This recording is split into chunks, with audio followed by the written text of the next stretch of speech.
O Zero mandou aqui. Salve, salve, turma boa. Ciro, como posicionar o país nessa nova corrida armamentista sem depender de outros países desenvolvidos? Não devíamos começar a investir em fábricas nacionais de drones, motores e mísseis de cruzeiro, ao invés de prótese peniana e churrasco? Chama o litro pro Ciro Games. Não sei o que é esse aí, não. Acho que é o lito que ele quis dizer, porque ele tá falando de avião, de drone. Não, toda razão. A pergunta é tão inteligente que já traz a semente da resposta. Está aqui no livro os 4 complexos industriais exemplares que o Brasil pode começar por aquele caminho, porque já Você fala que tem competitividade, já né? Tem, já tem alguma maturidade tecnológica. Por exemplo, um dos 4 é o complexo industrial da defesa. Então nós estamos gastando bilhões de dólares comprando artefatos militares no estrangeiro. Só para você ter uma ideia, hoje praticamente 100% do querosene de aviação dos aviões da FAB são importados dos Estados Unidos. Você imagina que pitoresco. Sim. Você então tem o insumo do seu avião, bombardeiro ou caça, etc., vem do estrangeiro. Aí se o estrangeiro disser o seguinte, opa, tapou a torneira, os aviões vão servir para pendurar paletó, amarrar jumento. Isso é tão óbvio, né, meu? Percebe? Assim, falar que o Brasil é deficitário em qualquer indústria Mas eu subi... Mas assim, essa daí nós já estamos gastando dinheiro, irmão. A Embraer está desenvolvendo, já pediu licenciamento de um carro aéreo. A Embraer desenvolveu 2 projetos agora, um de autonomia total, que é o KC-390, que é uma joia. O trem de pouso dela é tão pesado, esse cargueiro, que tem ligas de materiais que ela desenvolveu. É uma indústria que funciona no Brasil, né? Espetacularmente. Viu? Eu vejo vídeos de avião e aí eles queriam entregar para a Boeing, tanto. cara. Eles falam que é o melhor avião que existe. O outro projeto foi um pacote, 100% de transferência tecnológica, que não existe muita precedente na história do capitalismo mundial, com a Saab sueca, que transferiu o pacote tecnológico inteiro, sem nenhuma reserva, para a nossa Embraer fazer o Gripen, adaptado para o Brasil, porque o Gripen é sueco e ele tem um range muito baixo. E eu fui lá na Saab, conversar com os caras. Então, eu sou alucinado por esse país.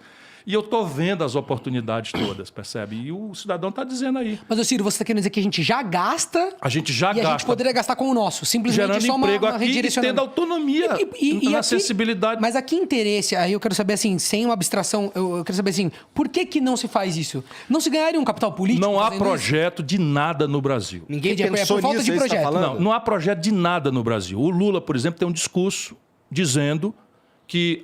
e ele faz com deboche, assim. Toda vida que ele é apanhado na contradição, ele faz no deboche. Porque fica agora todo mundo dizendo que o Brasil não vai ter manufaturado. Ora, pois bem, agora chegou a hora em que as commodities vão ter mais valor do que os manufaturados. Só na cabeça de um maluco. Só na cabeça de um maluco. Ele não falou isso, Cirão? Falou? Ô, meu irmão, internet aí, rapidinho. Não, a gente acredita, a gente está indignado só. É porque isso é bem absurdo. Mas eu estou te dizendo que eu vi o candidato líder dos cientistas brasileiros dizendo isto. Chegou a hora que as commodities vão valer mais. E se explica como isso? É porque ele quer que aconteça igual foi no primeiro mandato. Ele parou no tempo e no espaço e não quer se justificar porque ele produziu a maior desindustrialização do país, manipulando o consumismo populista por 8 anos, reelegendo a Dilma e quebrando o país. E eu estou denunciando a desindustrialização com números. Da Dilma para cá, fecharam no Brasil 38 mil indústrias. Quanto emprego que vai nisso, né? Ora, se você botar 500 empregos por cada uma dessas, você tem aí a ideia. E assim, por manipulação do câmbio, por juros exorbitantes, por essa coisa, vassalagem de estimular a importação com crédito, e destruiu a indústria nacional brasileira. E quer se justificar como se, veja bem, se existisse alguma civilização próspera sem indústria. É um negócio de doido. Você vê os cientistas brasileiros defendendo essa apologia da ignorância. E o Bolsonaro facilitou todas as importações de armas. Subiu 600% o pedido de autorização pelo Exército, porque arma leve, você pede autorização na Polícia Federal. Arma pesada, carabina, metralhadora, essas coisas, tal, fuzil, tem que pedir no Exército. Subiu 600 e tantos por cento o pedido. Tudo importado, irmão. Lá no condomínio do Bolsonaro, onde o Bolsonaro mora, foram apreendidos não sei quantos fuzis. Dessa milícia que mora lá, tudo vizinho a ele, por coincidência. Tudo vizinho dele lá. Por coincidência? Tudo coincidência. E o Adriano, que é o cara tal, que foi assassinado lá na Bahia, também vizinho dele. E a filha namorava com o filho do filho. Tudo coincidência. Picareta, rapaz. Tudo miliciano. O Flávio Lousada diz aqui. Ciro, na sua passagem pelo estado do Espírito Santo em dezembro de 2021, você falou sobre suas ideias para o Complexo Industrial de TIC, Tecnologia da Informação e Comunicação. Uma área vital para qualquer nação que se pretenda soberana. Você poderia falar mais sobre essas suas ideias? Bom, a partir da questão básica, que é a formação do capital humano. Se você tiver uma ideia hoje, o Brasil deve ter uma demanda. Eu tenho conversado muito com as pessoas, e são muitos números na minha cabeça, mas eu vou fazer aqui uma ordem de grandeza. Nós temos uma necessidade de 600 mil programadores e estamos gerando 50. Sim, isso é uma verdade, uma realidade. Tá certo? E tem já uma galera brasileira que está percebendo essa... Isso. A minha namorada é programadora. Nós precisamos de 600 mil programadores e estamos formando 50. Uhum. Então, essa é uma primeira grande questão, é toda uma inversão do modelo tecnológico de formação, de capacitação, enfim, da universidade, que demanda maturação mais lenta.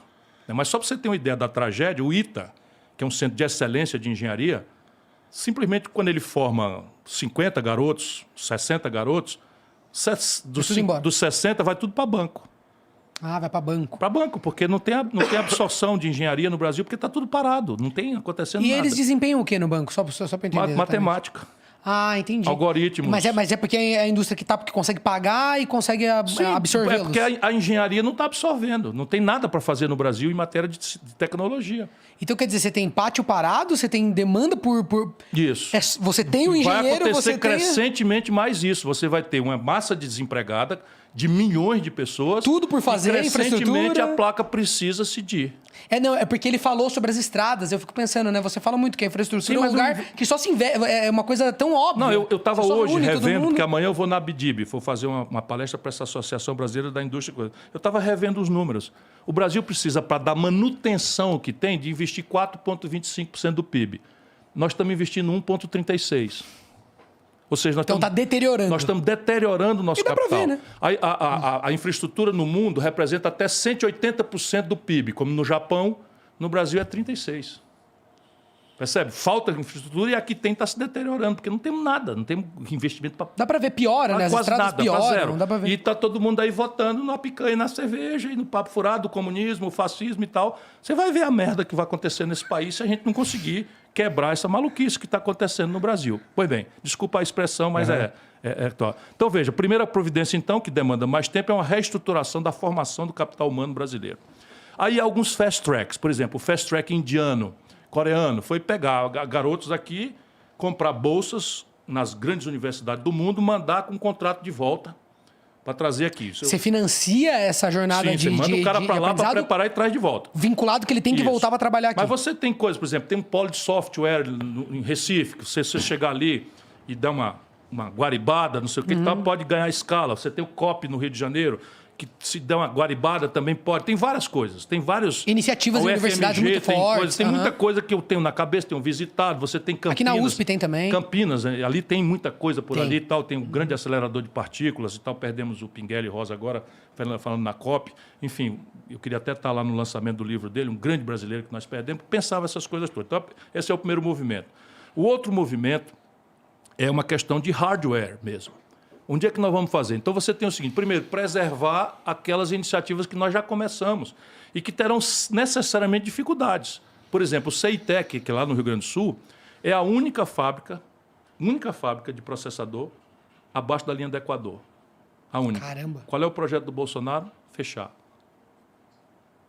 E ela tem demanda por esse processo? Está faltando. A indústria automobilística está parando, porque não tem processadores. No mundo, cadeias produtivas está faltando. E você acha que a gente tem essa competitividade de conseguir engendrar e servir essa demanda? Tem os problemas de escala, tem os problemas de maturidade tecnológica. Mas, enfim, poderia virar atenção para isso e falar, vamos aproveitar que está faltando essa demanda. Aí você vai mapear, e a ideia é sempre a lei do menor esforço. A lei do menor esforço, porque nós temos que ter modéstia. Então, nós não seremos um grande fabricante de um chip brasileiro. Ser realista, né? Provavelmente, porque a Intel já ganhou escala e tal, e Celeron e não sei o quê. Agora é muito improvável que a gente consiga... Se a gente quisesse, faria. Se eu meto ali 5 bilhões de dólares, eu desenvolvo. É investimento, né? Mas não é este, talvez, o caminho mais... O trade-off é aquilo que pode... pela lei do menor esforço fazer. Então, eu cito como exemplo, não é exaustivo, mas o Complexo Industrial Militar, por exemplo, O Gripen é um avião tão inteligente, tecnologicamente tão sofisticado, que ele tem a melhor relação de atenção do piloto para manejar o avião versus o tático, que é manejar o inimigo. Aham. Então, a melhor relação de todos os caças do mundo é esse, porque ele é extremamente automatizado. Então ele pode prestar E atenção o no inimigo, capacete é isso, né? inteligente. Tá, olha só. Eles transferiram a tecnologia para produzir esse capacete no Rio Grande do Sul. Isso é microeletrônica. Daqui a pouco você passa isso para um celular brasileiro, percebe? A E indústria... assim que aconteceu, sabe como é que nasce a internet? Então, a indústria militar... Nasce ela com a tem indústria militar efeitos- americana, o DARPA, nos DARPA, Estados Unidos, dinheiro público.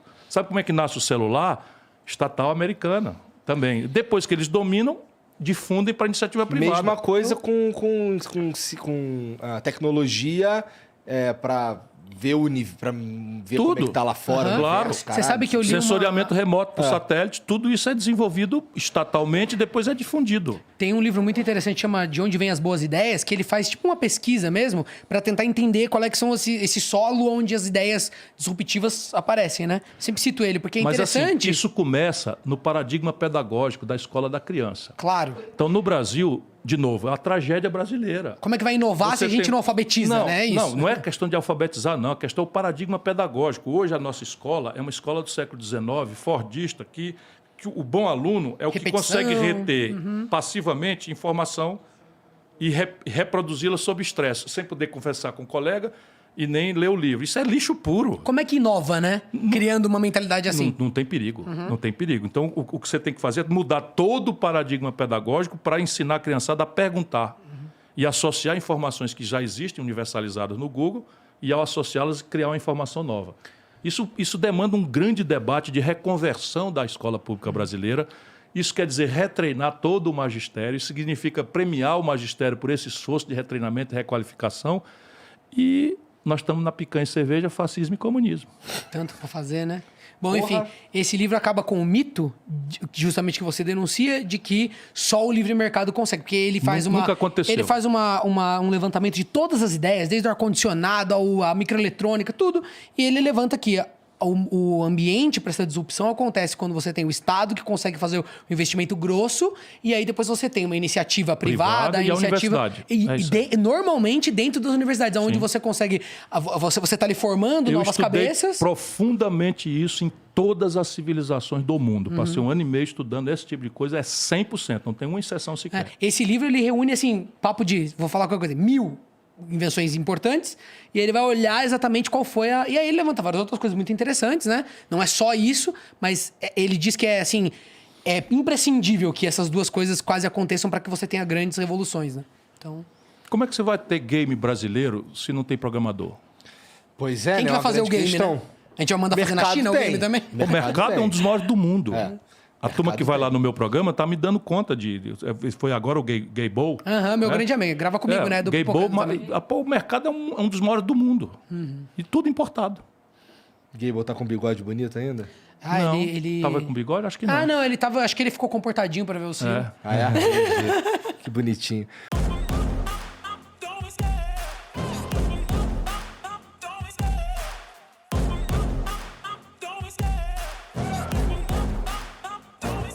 I love the chase and the hunt, and I set the pace when I'm running. I always